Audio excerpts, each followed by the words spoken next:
Look at the beautiful Metolius River. We're hiking West Metolius River Trail here in Central Oregon. This is a National Scenic Recreation Area. It's a north-south river that is a feeder into mighty Deschutes River. It's not the longest river in the world, but it's got tens of miles of wilderness hiking trails like the one we're on right now on both sides of the river. For that reason, I would argue it's actually the best wilderness hiking river in the entire state of Oregon. It's a great complex of hiking, and there's a lot of camping up and down on both sides of the river. So there's places that are more tent camping, places that are more RV suited. There's a lot of great places. I'm actually right now hiking from Lower Bridge Campground Parking to Candle Creek Campground. Candle Creek is kind of the edge of the west side of this trail system. Also considered kind of the most secluded and remote one because the forest road to get there is pretty sketch with grooves and boulders and so forth. So not one that's visited by a lot of people unless you got the right type of four-wheel drive, probably a big truck. So I am visiting it on foot because you can also do it just by a 3.2 mile out and back to capture the area. So that is what I'm doing today. Maybe that's a pro tip, which I will get to in a second. Let me stop and turn around here. Oh my gosh, that is beautiful. Look at that. It's incredible. Oh my gosh, this is epic. Okay, so the pro tip.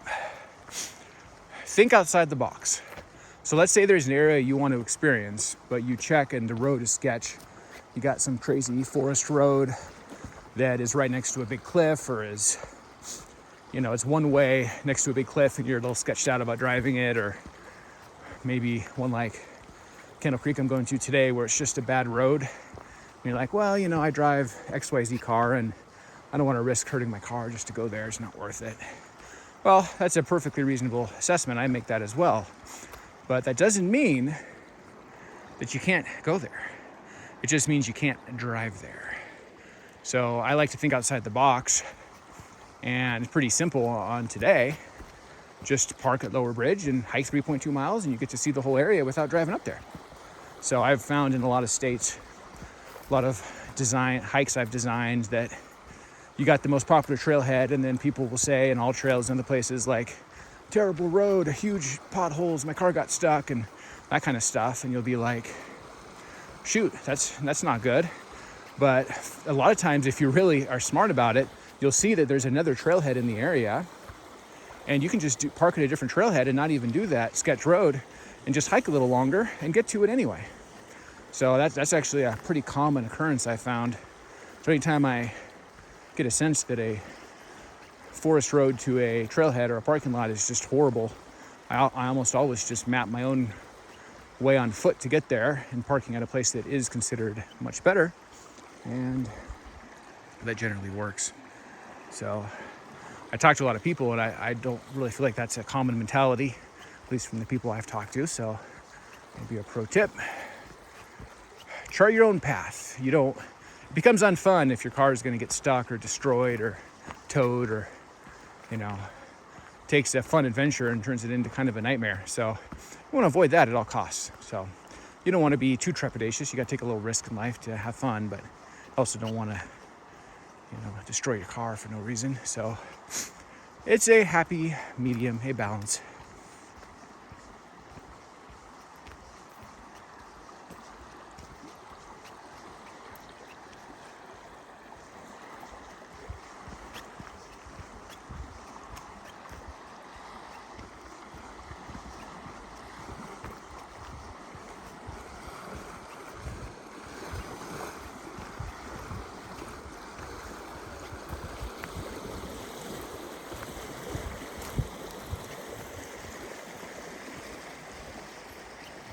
Kind of funny. I do think there are some people that oversell how difficult a road is because they're trying to discourage people from doing it.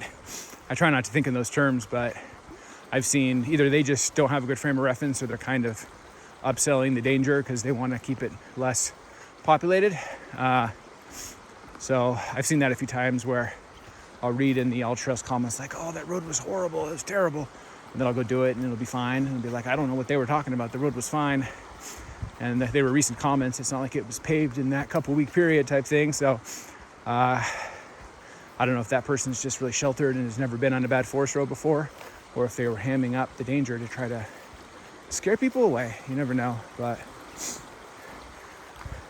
a lot of times I can get a good sense by doing some other indirect research if a road really is sketch or not. And if it is sketch, then I will make an alternative plan, like I am today.